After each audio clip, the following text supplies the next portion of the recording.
This holiday season, we all wish for hope and healing. Children and families who spend their holidays at the hospital deserve a reason to believe in first steps, in giggles, high fives, and hugs. For 150 years, Children's National Hospital has provided world-class care and groundbreaking research. Please donate today to help patients and healthcare heroes this holiday season. Visit childrensnational.org/holiday. That's childrensnational.org/holiday.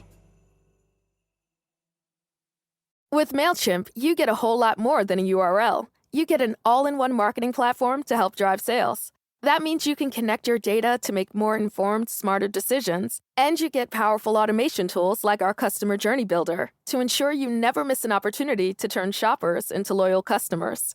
So if you're ready to integrate your marketing and boost sales, get started today at MailChimp.com/smartmarketing. MailChimp, built for growing businesses. Put that long day behind you. Good times lie ahead. With company worth keeping, that'll bash a smile on your head. Come on in, the door's open. You'll find just the finest folks here. Pull up a chair, grab a drink, and lend our stories your ear. Cause we're the talk at the tavern. Here you're always welcome. The talk at the tavern. Promising beer and bedlam. The talk at the tavern. Music, medicine, then some. The talk at the tavern. The song's over. Here we come. Boy, Cogsley was really skipping when he was singing the opening music tonight. Okay, tonight, folks, we're going to be talking about things like entertaining eateries. We're going to talk about entertaining eateries. And then, oh, right, disclaimer, that's what we want. So, welcome to Talk of the Tavern. I want to let everybody know we drink, smoke, swear, etc. Adult show. Also, for everybody watching us live on twitch.tv/Travis Tavern Talk, we are recording a podcast, which means we may not answer and reply to all the stuff in the chat, but we'll definitely read off the most entertaining and or relevant, but both is better. For those of you listening via podcast on Pandora, iHeartRadio, Spreaker, Apple, and so on, we have a live audience via chat who can respond to us, throw sounds, and do other silly things during the show. They're a part of the live broadcast. And that's at twitch.tv/Travis Tavern Talk.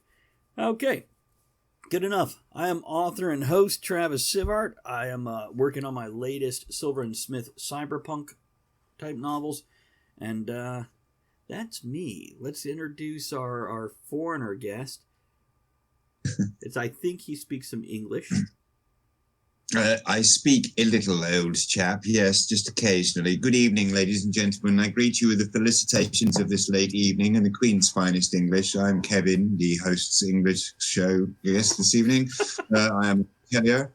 I shall be drinking this evening exceptionally strong Nescafe Gold Blend coffee because I've been up for a stupid amount of hours because I'm prepping to reopen from the UK's second lockdown on Wednesday morning. And I will be smoking hand-rolled drum tobacco, which is dark in colour, much like the gentleman I take great pleasure in passing over to our third host tonight. How are you, Ed? Hey, folks. Damn, I thought he was never going to shut up. Damn, I'm Ed. I'm British. Here. I'm drinking wine. The show must go on. So what's everybody else's vices tonight? My vices tonight is I've got a nice Henry McKenna bourbon. It's a low-end bourbon, but good. And let's see, the tobacco I'll be smoking is a vanilla Cavendish tonight in my pipes. So let's do a toast here. Do either of you gentlemen have a toast, or shall I call upon Cogsley? Call upon Cogsley. Let's see what he's got. Very good. Let's see what Cogsley's got. I think I just love it when Cogsley comes up with a quote because you never know what he's going to say. And for those of you that don't know, that's our barkeep. And let's see. Tonight he says, when you get home from the theme park, it's the ride you remember, not the wait in line. So here's to that. Okay. Sure. Ed sounds doubtful about that. Here's the one for me. Since I just completed a novel and sent it to the editor and I'm starting a new one, here's to finishing what you started, and may it actually bring some kind of goddamned returns with it. I'll drink to that for you. You deserve it. I'll buy the next round. Okay, so tonight's Speaking topic. of buying the next round, don't we have merchandise available somewhere? I am so glad you mentioned that. I was going to totally skip over it. See, this is why I need co-hosts. Okay, guys, don't forget to check out the other podcasts that we have on all the major distributors and a lot of the middle grade and lower ones also. Stealing for Survival is the tabletop role-playing game fantasy adventure. It takes place in the world of my books. And you can find those books at bit.ly/TravisBooks. That's bit.ly/TravisBooks. And then also Write Night, where me and a couple authors get together and talk about the creative process, technical, and everything else.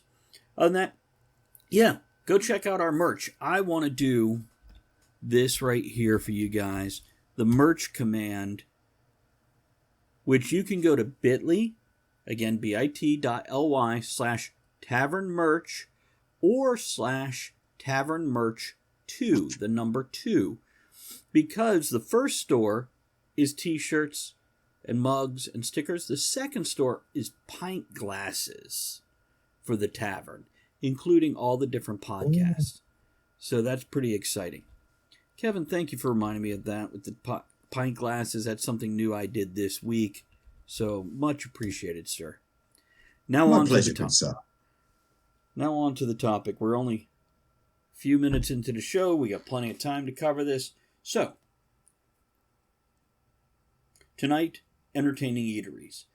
I want to talk about anytime you go out to eat where there is some sort of form of entertainment. Now, in chat, when I mentioned this, somebody shouted out booby bars. Yes, that would apply. We could talk about buffets at titty bars. We could talk about Chuck E. Cheese, which also, if you do it right, you could see some titties there too, because there's a lot of horny moms and fat dads. Either way, there could be titties. Ed, do you remember the days of them showing moobs? Yes. Oh, let's not go back to that. I think Jonathan... Back in the radio show days. Yep. Yeah, Jonathan says live music at pubs. Good one. Japanese... That's the one thing What's that, Kev? I'm really missing that. At the moment, it's banned under the current rules. We're not allowed to have live music because we're not allowed to have anything that performs at a volume that might impair us from verbally passing on accurate COVID restriction guidelines. Put your fucking mask on! Yeah, basically.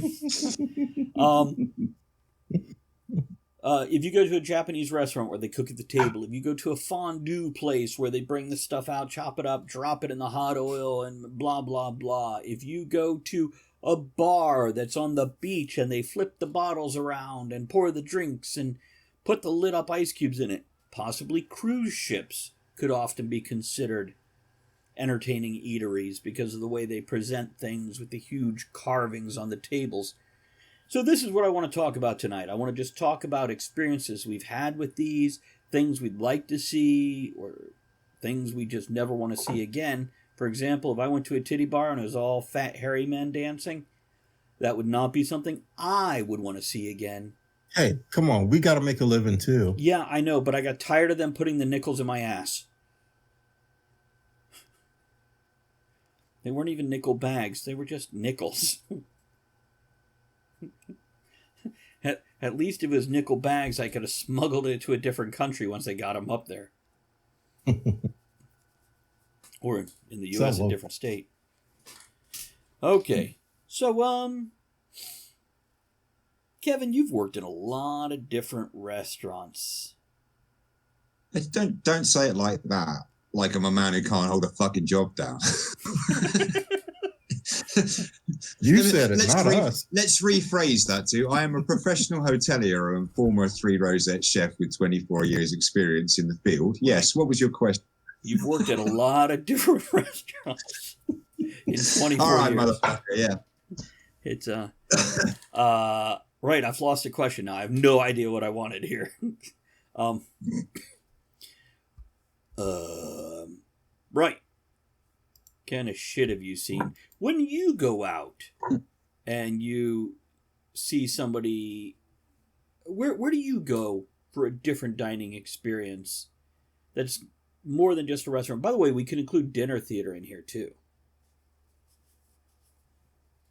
I'd be more inclined to go for something along the lines of dinner theatre than I would to go specifically for food showmanship. Mm-hmm. Partly because I suppose you could say I'm a bit numb to it. You know, having worked in the profession for years, it's kind of the seen it, done it. It's not new to me. It doesn't hold the thrill of first seeing someone do that in front of you.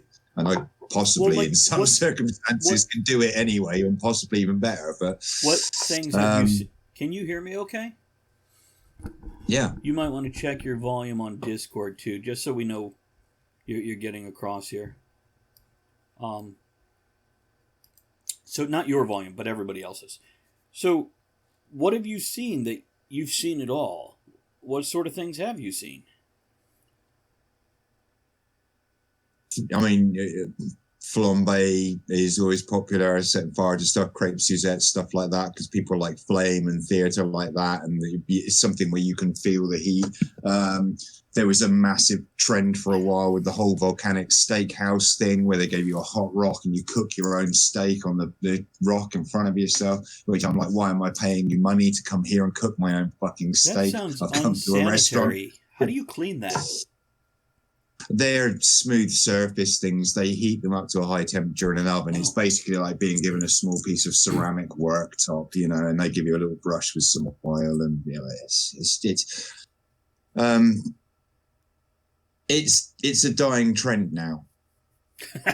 That's because you can't breathe on the shit you cook on now. I didn't mean that specifically. What I was saying was what you were talking about in food theatre, and by that I mean a performance involving the creation of the actual food itself, right, you know, rather than something alongside of a meal. It's becoming a dying trend at the moment because of this impetus on speedier, faster service, higher turnovers, you know, table flipping. Back in the day, fine dining especially, which is where you were more inclined to find that level of performance, if you like, and also that level of skill of the catering staff involved, was something that not so many people did. And so that atmosphere was one where people were paying high money. You know, you could afford to employ somebody whose job was just to stand there and pour alcohol into a pan and make pancakes look pretty by setting them on fire for 6 hours a day. You know, you can't do that with today's modern stuff. Your waiters are too busy bussing and running and taking orders and doing whatever to be able to put on that kind of stuff. Isn't that the philosophy that a lot of restaurants have over, you know, quantity over quality, though? Wouldn't the showmanship be slow down, take it easy, and the other ones are rush, rush, rush, get them in, get them out? It can be. I mean, people these days are very food orientated, far more than they used to be. You know, so the showmanship added an element to it, the same as the cutlery and the table settings and all of the formality of dining. It was all designed to create the impression or to actually create a situation that was something above sitting down at your own table at home. That's a good point. You know, there were fineries, there were rules, there were different cutleries and implements and strange table ornaments and devices and curious things you probably would never bother with at home that added a sense of drama and of theatre to the meal, that added to the experience. Ritual. These days, people are a lot more. Yes, exactly. People now are very focused on what is on the plate. We live in the Instagram age of food.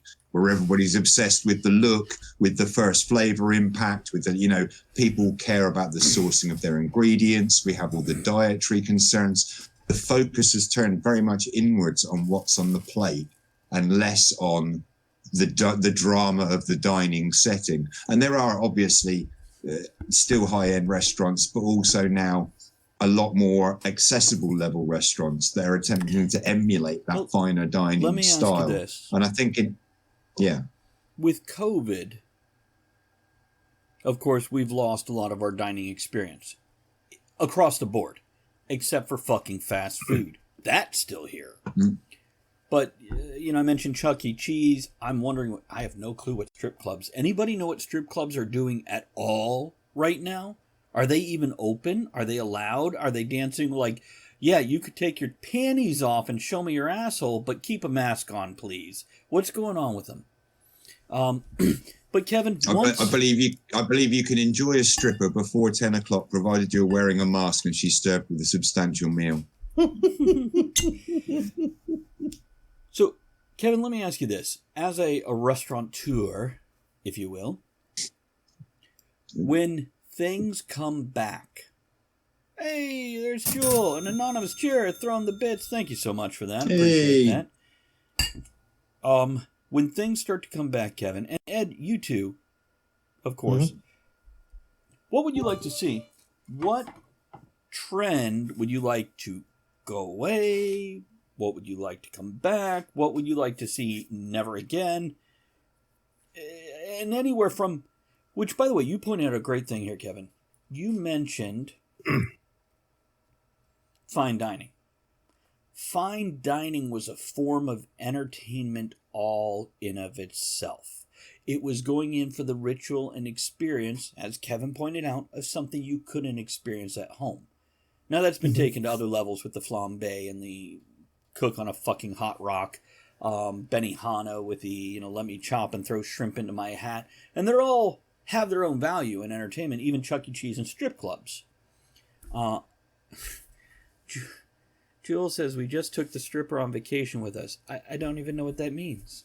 But cool. I am very curious. So, what do you think, Kevin and Ed? What do you want to see come back? I'd like... Sorry, go on, Ed. No, sorry. I've spoken enough so far. You go first. Well, something that you were saying, and Travis was just reiterating it some here. The fine dining experience has been lost in favor of making it quicker, making it faster. Yeah. There has to be a balance there. I love that fine dining experience, feeling like I am experiencing something I'm not going to experience at home. But in the same boat there, I also want my food to taste better than it does at home. And that's what I find is lacking a lot. The food when I go out doesn't taste better than I can make at home. So I pretty much don't go out anymore unless it's to grab a quick sandwich. And I know that's going to suck. So if I can pass a quick message on to all restaurateurs, people who have restaurants, salt is not the only seasoning. Please pull back on that. True. Yeah. If you have less salt, you actually, I realize it enhances flavors, but if you cook with no salt at all those other flavors come out even more than they do with salt. By the way, Jonathan in chat just said, I'd love in-restaurant entertainment to come back. I don't know if that means those little phones on the table that you can call the other one, the little teeny jukebox on the table that you can play music, or just that chick dancing so you can get a pube in your drink. Jonathan, you want to define that a little more? Ed, go on with your fine dining experience. Oh, no. You were done? I finished that. Kevin, what were you going to say about that? What would you like to see? Or what would you like to never see again? That's valid, too. Because I know I'd like to never see children in restaurants again. We talked about that. I get where you're coming from. And if you want that kind of experience, I'm the exact opposite.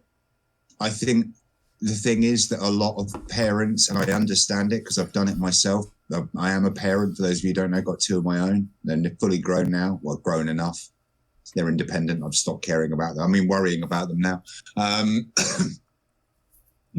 Parents do have a tendency to go towards quick, simple, easy options, or I know they'll eat that, so it'll be no hassle, so I'll take them there or I'll buy them that, for the sake of convenience. I think kids should be taken out for restaurant dining experiences more often, because they grow up with not only a better understanding of food, but a better appreciation of it. A kid that's been given a wide palate early on is much less likely to A, become a fussy eater, No, my and only B, complaint eat like shit when they're older. is not as much with the kids. The result are the kids.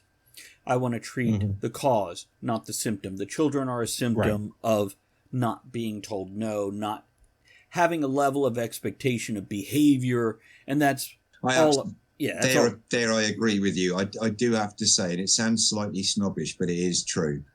Oh. If you are talking about somewhere that markets itself or is known as being an upper class or slightly finer dining establishment, Right.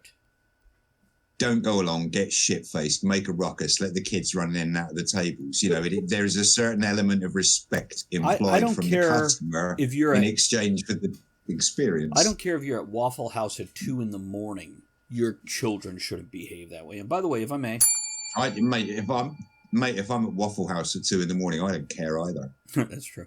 I had Jonathan to clarify. He says whether it's a pianist, small music group, shitty karaoke. Andrea says, I love shitty karaoke. That's fun to watch. Here's what I'm going to tell you guys. I do shitty karaoke right here. Where the fuck were you?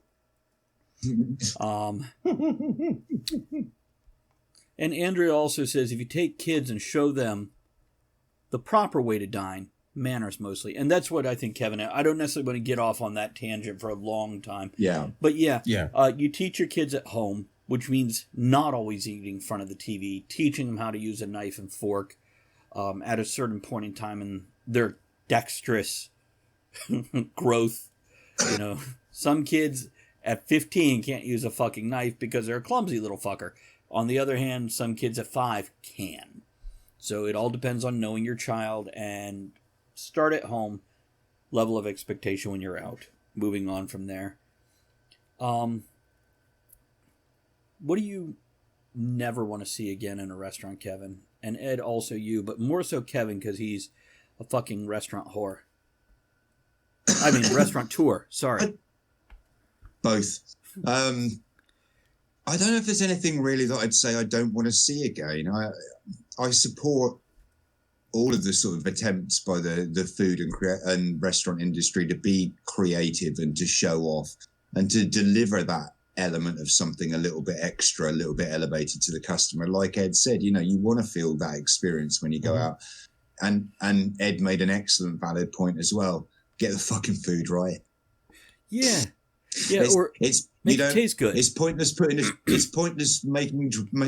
making posters, designing an amazing stage, hiring hundreds of dollars worth of lighting equipment, and then hiring a shit bunch of actors who can't remember a script. You build from the basics upwards. Restaurants stand on plates. So. You know what, though? Speaking of can't remember a script, I really do like dinner theater. I don't like the fucking food there. Usually it's like eating at the school cafeteria. Okay, so we believe in this at the place where I work at the moment. And so several times a year, we have some sort of big key events where we actually bring in a professional company that we work with quite a bit. And they provide themed dining experience evenings. So we'll put on a 3-course menu at a set price, but incorporated into the dining experiences. It'll be down in our big function hall. We've got like a big ballroom size function room. And in there, we have all the nice big formal dining tables set up, and we go to a lot of expense to sort of, you know, dress the entire room for the theme of the evening.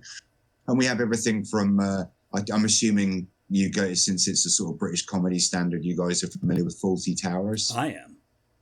Yeah? John Cleese playing the really? Mad Hotelier. Ed, do you like 1960s comedies? Now add the British twist. Oh, really? Anyway, so it's fairly well known. There's also I feel hurt. So they do a Fawlty Towers night. Basically, the cast come along and they're sort of lookalikes, if you like, or as near as damn it to the original series. Do you play John? And Cleese? They reenact.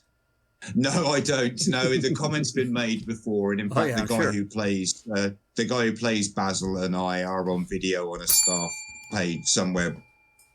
Sorry to interrupt. Exciting stuff here. Flaming Bird, your friend, said, just so you know, a themed dinner evening is on my to-do list. So that sounds like, you get to do a silly walk all the way in the door. A couple other things said since I pulled it away from Kevin. Thank you for stopping for a moment there, Kevin. Flaming Bird also says, I've watched grown adults eat a roast dinner with their hands before now. I never want to see that again. Much rather have live music. Thanks. Flaming Bird, here in the U.S., chicken on the bone is acceptable to eat with your hands, even if it's roasted. Not necessarily in fine dining situations, but in most dining situations. It's a finger food. And I'm curious if it's the same where you're at. There was comments on teaching your children to respect servers. Don't disrespect the bartenders when you send your 7-year-old to get your whiskey neat from the bar. Always be nice to people handling your food, drinks, etc. because they can fucking spit in it, you moron. Jewel says, last thing I want to do is see entitled parents pandering to their spoiled, undisciplined, and crotch goblins. And I think that's crotch a term. Goblins. It's an amazing phrase. It is. And crumb snatchers. I like that phrase, too. Gary, hello. Good to see you. Thank you for swinging in. Oh, my God. I'm sorry. A little bit of flamboyance suddenly came out of me.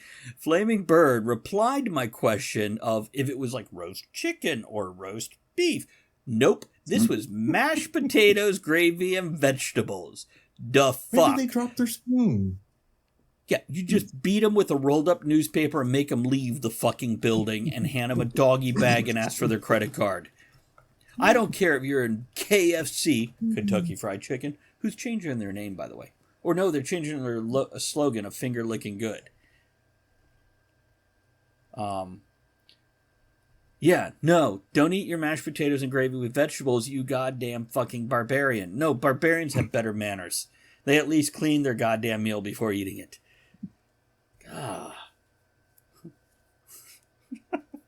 Got a new watch this week, guys. It's very nice. I'm very happy with it.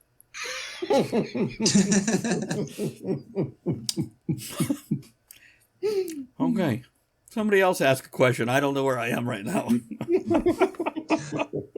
Well, okay, you asked me earlier what don't I want to see. I'll tell you what I would like to see. What's that? I'd like to see a return to more open kitchens and what they used to call chef's tables. Mm-hmm. What's that mean? You familiar with that concept? No. So it's where there is a dining table set up in the heart of the kitchen, and for an extra fee on top of it's normal. The food is all the normal prices, but normally, if you're paying for it, there's normally only one, obviously, because of space restrictions. Right. Yeah. And it's normally a maximum of 4 people, and they used to be situated in the kitchen, at a side or somewhere where you can see what's going on without getting in the way of the staff working, and you actually get to watch the chefs at work during a service. It's and the quite chefs entertaining. give you extra little amuse-bouches, and they'll wander over and chat to you about the food, and you get a chance to approach the past and watch them cook.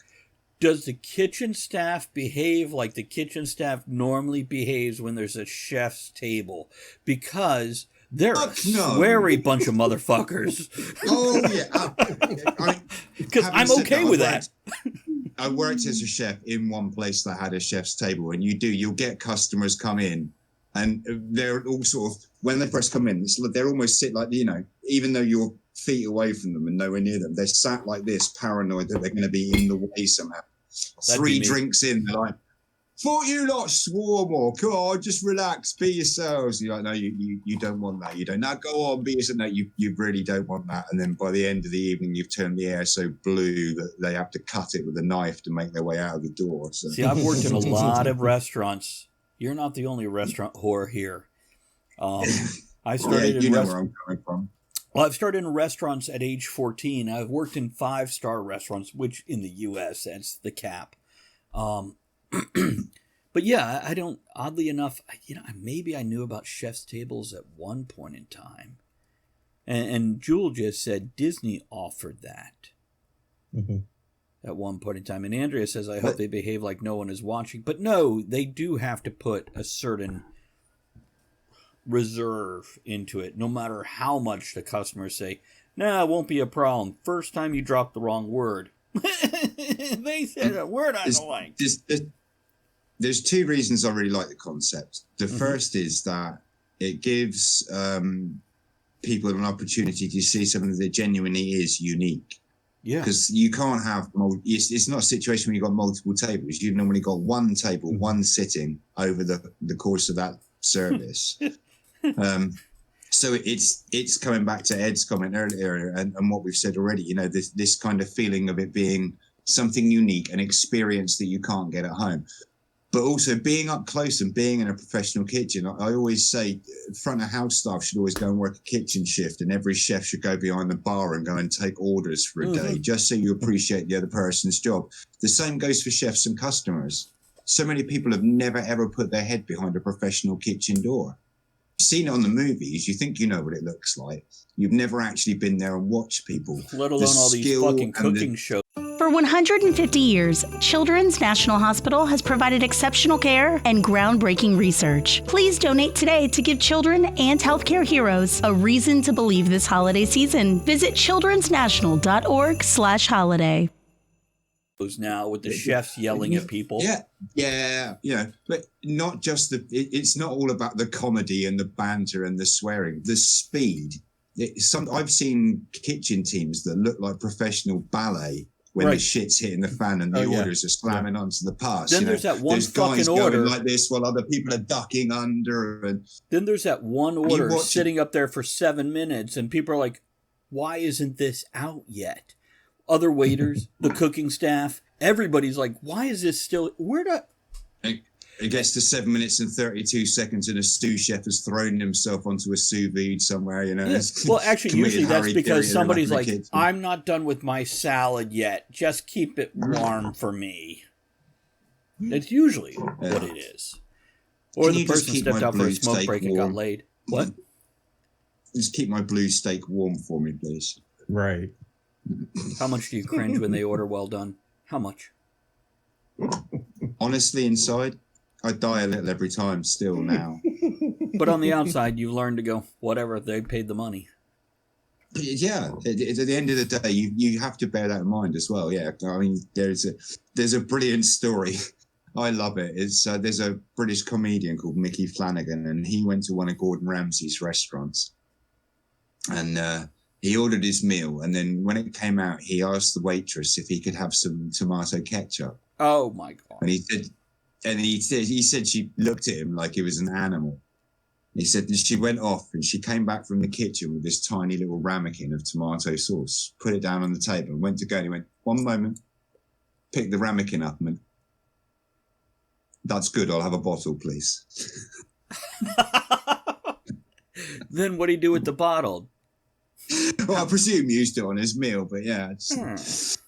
At the end of the day, yeah, the point is, the customer is paying for the meal. Yes, you kind of have a right to dictate the aesthetic of your restaurant, but it's a service industry. You never lose sight of the fact that you're there to provide a service to your customer and not the other way around. I think we bitch more about that for two reasons. First of all, we realize how much flavor is lost the longer you cook a piece of beef. Yeah. Second of all, it's just fun to bitch about something. I don't think we actually care all that damn much. We're just sad they're not experiencing the full flavor and having a good time with that.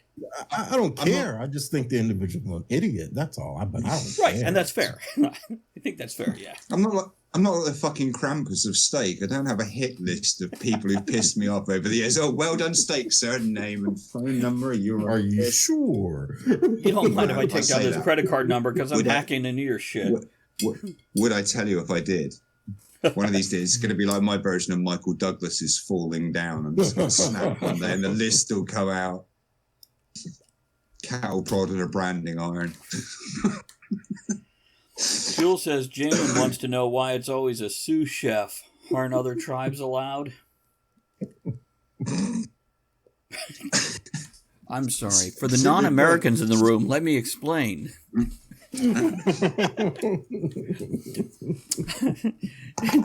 I told Andrea for Thanksgiving we should post pictures of people just bitching about fucking foreigners. Take your foreigner holiday back to your home country and leave us alone here.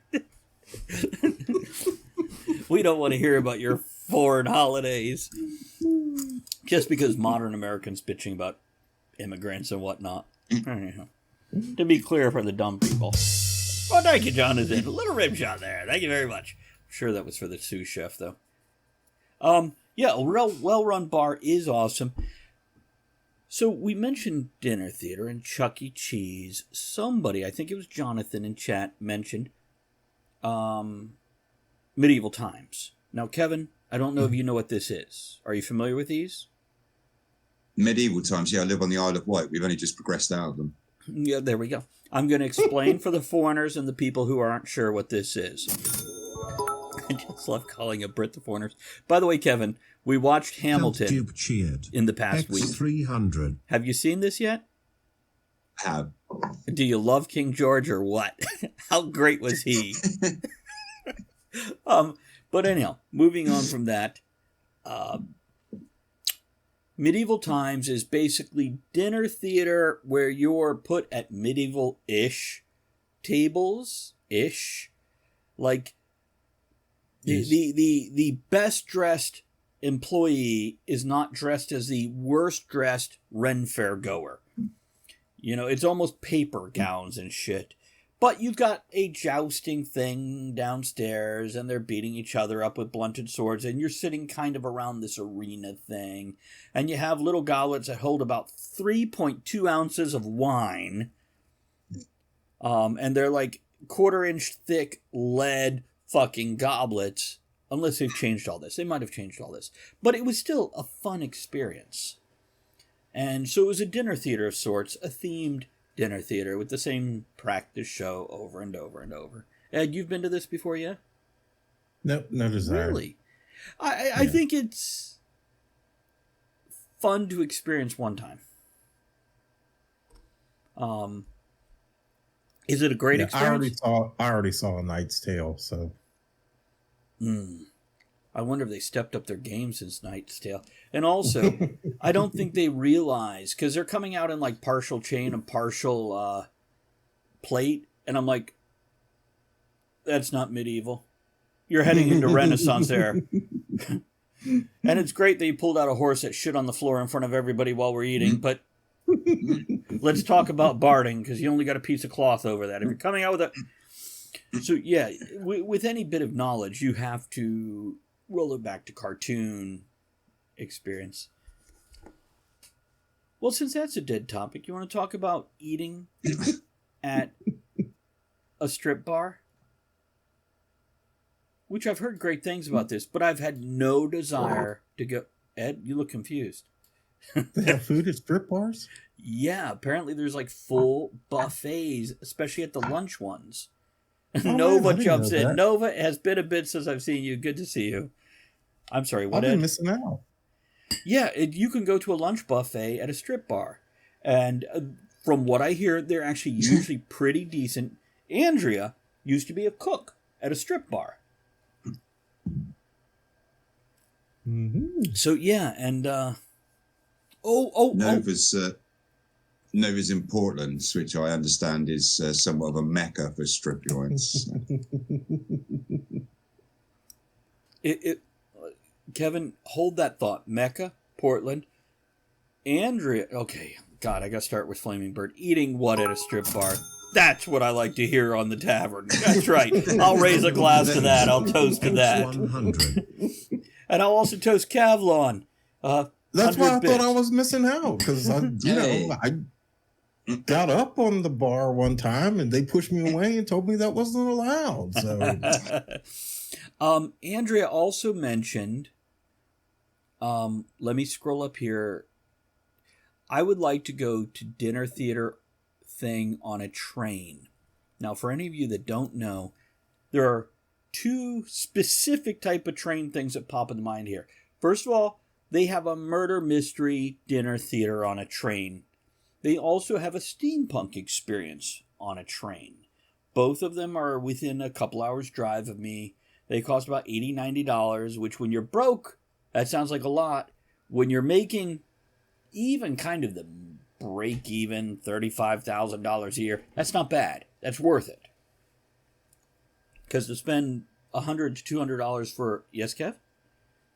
They're not doing it this year, but there's a short stretch of steam railway here on the island. We've been on it. And it's very nice. Yeah, and they used to do breakfast with Santa. Mm. So they have like a little buffet car that they'd attach, and they'd cook the food up in there, serve breakfast to everyone in the seats on the train from the buffet car, and then strip the buffet car down. And when the train came back in the opposite direction, the buffet car became Santa's grotto. His grotto? That doesn't sound fancy. Yeah. Sounds like a small cave where he's like in a thong and a long red robe with white fur going, hey, come on in, kid. Scratching their Christmas wish lists on the cave wall with a bit of ochre. Another kid wants mammoth this year.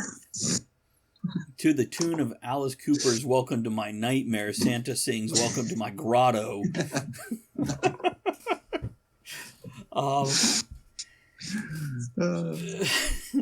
God damn it. Now I gotta back up. Where the fuck were we with stuff? We were eating in strip clubs, which has always confused me. Like, I mean, if I'm hungry, I don't know. I like the concept of trying to eat a sandwich with someone's ass 3 inches from my face. I'm like, yeah. I don't know. Am I missing something here? I couldn't do it. I get confused. I take the bite out of the wrong thing. Suddenly. Come for the kielbasa, stay for the fruit salad. Hold on. Nova November just said, hi, everyone, from the porn capital of the U.S. Wait a minute. You're in St. Albans, West Virginia? Oh, wait. That's the crappy strip bar capital of the U.S. Flaming Bird says, you can't choose between eating an ass and a sandwich. It's an asswich. That's a waste of bread. It wasn't bread. Don't. It was meat filled. Meat filled.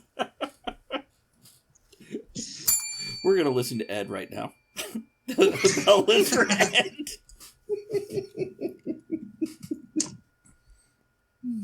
Priority, says John of Conquest Publishing. Oh, God damn it. Okay, Benihana, Fondue, Chuck E. Cheese. How many of us have been to one of those kids' animatronic robot places that serve pizza and video games and cake? Oh, God. No. Joe says it's even harder to tell the difference if the sandwich is Nutella.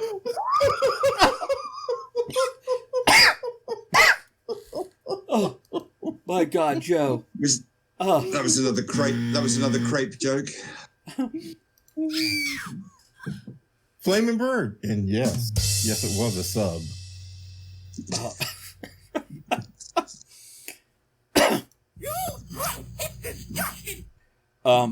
Right. My tummy feels funny. Chuck E. Cheese. Ed, ever been to one? Nope. Kevin, ever been to anything like this? Okay. No. You both understand what they are. Mm-hmm. Yeah, pretty much. Yeah. Dave and Buster's is an adult version of this. Video game arcade, you can buy alcoholic drinks, real meals, etc. I wouldn't mind seeing that go a step further and have a karaoke stage instead of the animatronic. By the way, the animatronics are so fucking creepy. Five Nights at Freddy's hit it on the head. Jules says the Chuck E. Cheese here in Raleigh, North Carolina has one of the best chicken sandwiches. Just the one. What, like in a glass presentation case now? Andrea says, never have the salad buffet at the kids' places. Saw a kid pick his nose and put it in the salad dressing. And then she mentions they sell beer, and Julie's like, you can get drunk at Chuck E. Cheese. Cool. I'm just saying an adult Chuck E. Cheese would be okay. Given what I know about the concept of Chuck E. Cheese, the opportunity to get drunk would not only be an attraction, but I think for me, probably a necessity. Yeah. Yeah. Oh, by the way, Chris here, Cavalon says, last holiday party was at Dave & Buster's. We had karaoke. Dave & Buster's was where I had my last holiday party also. And I would love Same here. A karaoke or a live band, one or the other, not both, because it gets awkward and it turns into a really ghetto version of West Side Story. It's just not pretty. That's right. Except all the white people are snapping out of beat. It sounds like a applause of with very each small other people. as well as the band. Yeah.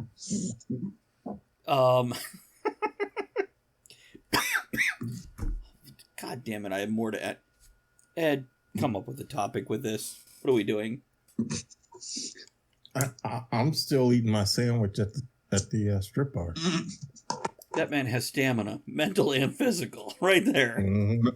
Most people stop for a sandwich. Ed's halfway through a buffet. A buffet. Jonathan says asking adults to get out of the ball pit is awkward, especially when it's in my pants, Jonathan. Kavlon says, I mean, when you get a bunch of theater nerds together, that's all karaoke is bad renditions of show tunes. Chris, this is why I do Twitch Sings here on my Twitch channel. Why aren't you there getting drunk and doing bad karaoke renditions of show tunes? It's what I do. Ask anybody. All 3 people who survived. Okay. I have been to a Benihana once. That's the Japanese steakhouse where Ed's been twice, where they cooked at the table. Matter of fact, with Kavlon, Chris there, and Andrea Lachat. I have been to a dinner theater once. I've been to a Chuck E. Cheese once. I'm seeing a pattern here. I've been to a fondue place once.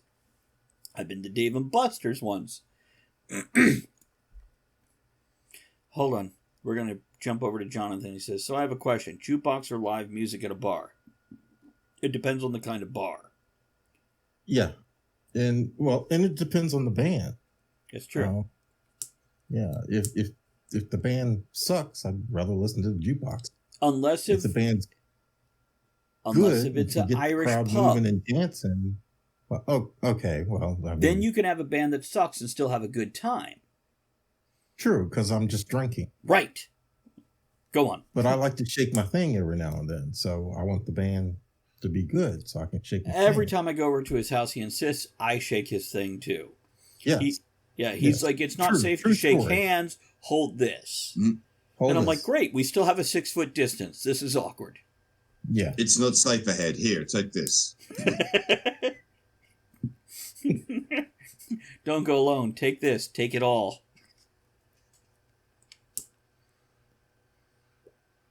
You get that lit yet? I don't know. For everybody on the podcast, that's me. That clicking noise is me trying to light my pipe. Frantically laughing. trying to light your pipe. Travis, it comes to all of us at this time in our life. Eventually, you just can't get your pipe going no matter how hard you try. No matter how hard you try. Andrea says, I went to a bar that had a 50s type band and a burlesque dancer. That was fun. That does sound fun. And I have been to a lot of Irish pubs that had live music. And generally they are fun. If they're singing Irish folk music, Ren Fair music for some folks, whatever you want to call it, if they have enough personality, they don't have... Like talent can go down as you have personality and good time. Sure. No, it's best if it levels off. But yeah, it's Clancy Brothers. Ed, you know who they are, right? Yeah. Mm-hmm. Probably one of the few people that does. I'm almost disappointed at how many people don't know who the Clancy Brothers is. They're not all that talented, but they're one of the most awesome Irish pub band type music out there because they had so much fun and personality with it. People think of the Chieftains. I'm like, they're talented, hugely talented, but not a lot of oomph to them, not a lot of power, not a lot of personality. By the way, if you're in like Redneckville, Illinois, jukebox. Don't get a live band. That's when you suddenly have a scene from the Blues Brothers. Oh, Andrea mentions drag shows at bars are fun, and they absolutely are. I'm worried about drag shows with the current societal trend, I'm wondering if drag shows, because of societal pressure, are going to disappear. Do you think they'll come under fire from the I'm surprised they haven't already. Really? And here's what I'm saying. I grew up with, before it was LGBT, let alone any extra initials, I had friends who I supported just as being a fucking friend, because I didn't care. And once drag queens, cross-dressing, transgender, and it progressed, I had friends, I still have friends, who have been co-hosts on the show, etc., and been supportive. But when it turns angry and they start attacking other people because they don't see the world exactly as they do, suddenly I get a little scared. And this will go, I don't care if you're fucking Republican, Democrat, Christian, Wiccan, transgender, gay, straight, whatever. When you see the world as an extreme and nothing else matters or can be right, that shit's scary. Yeah. Oh, Jonathan, really? Did drag in college? Nice. Yeah, I love a good drag show. I have seen somebody. I was a stripper in college. Were you a stripper in college, Ed? Mm-hmm. You want to tell that story real quick? Was there dinner involved? Well, I was a stripper when my ex-wife was in college and I lived in a college town. Some girls I worked with needed a stripper for a bachelorette party, and I said something jokingly in passing. They came to me the next day and was like, "Hey, we'll pay you $50 plus tips." And $50 was a lot of damn money back in 1985. So yeah, it was. I did it. And they told two friends, and they told two friends, and so on. And so I did Which it a lot more. Which is also a 1985 reference for anybody that doesn't remember. It was a commercial for a hair product, I think. By the way, here's for Jonathan. Playing Pretty Woman. Okay, that's enough of that. Drag shows are definitely entertaining. I have seen drag queens do a cartwheel in 6-inch fucking platform shoes and stiletto heels. Fucking incredible. Anybody who hasn't experienced it, find someplace to experience it. It's worth it. And anybody who's like, well, I don't know, just go. Trust me. They're gonna talk to you. Then they're going to leave you the fuck alone. Go, have a good time, and experience something you can't experience anywhere else. Andrea says, got hired years ago to be a photographer at a drag pageant. The costumes, makeup, choreography, amazing. And by the way, let me say, because we only got a couple minutes left in this episode, welcome to the tavern. This is how it goes. We go from Chuck E. Cheese to drag shows. To eating ass. Yeah. We go from flambe to eating ass. Because that's how tangents work and toast topics and tangents. That's a party at my house. It does. You're not wrong. This is how we keep Kevin, who's been awake for like 16 hours after working a full shift. This is how we keep him engaged. Keep mentioning strippers and ass about every 3 minutes or so throughout the show just to keep my interest from waning. And he ends up with electrical work and a small farm animal.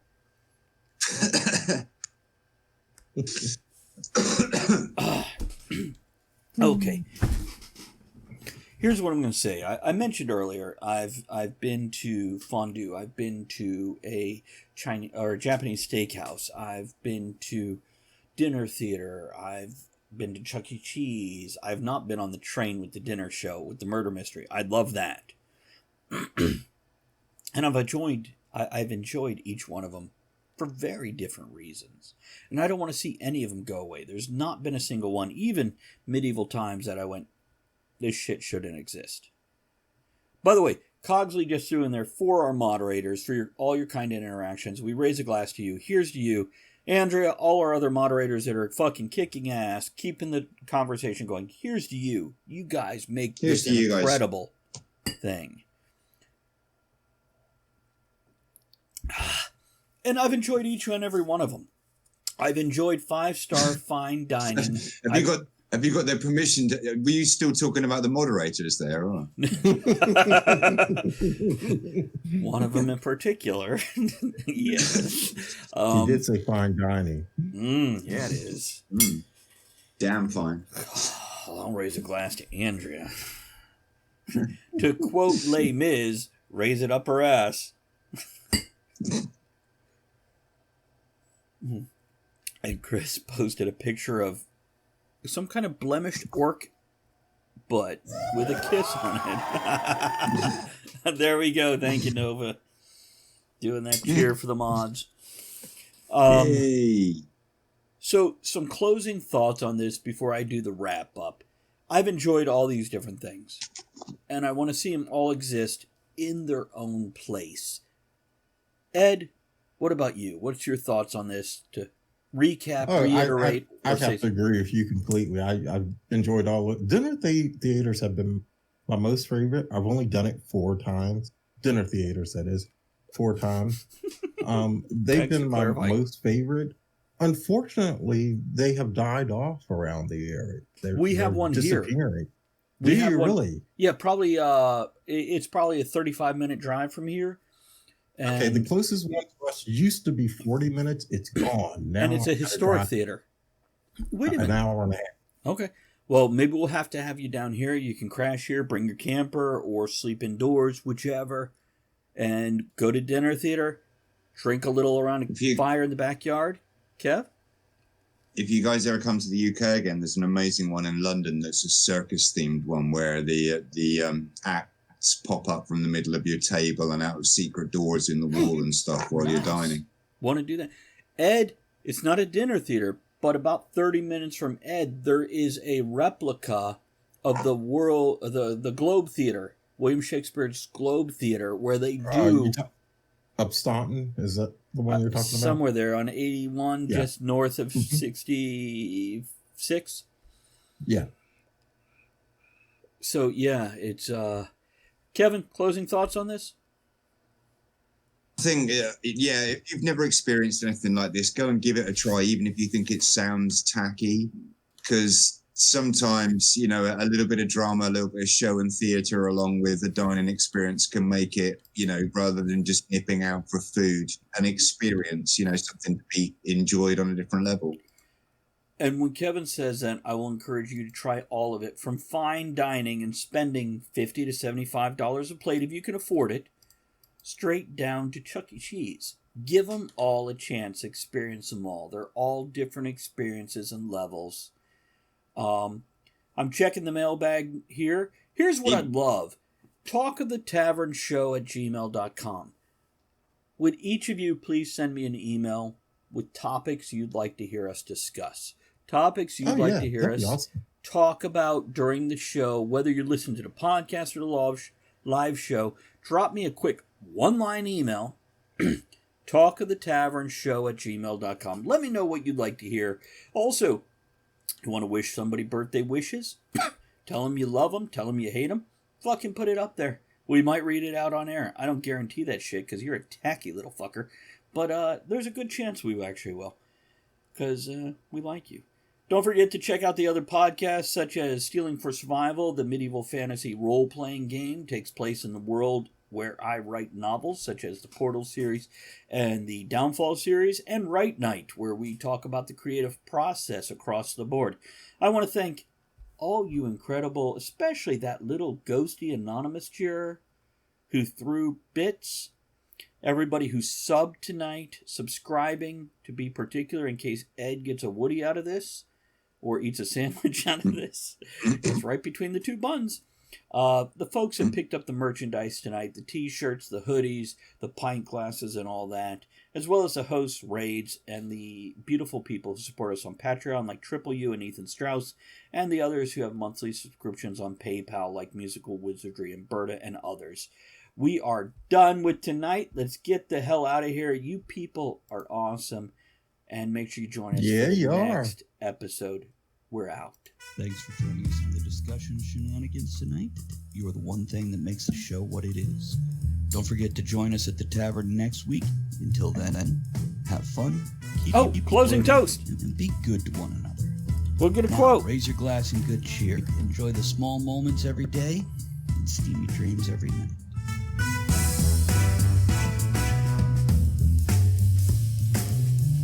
There you go. You can't struggle against life. You can only go with it and hope to direct it. Jack Tucker, Journal of a Stranger, one of my books.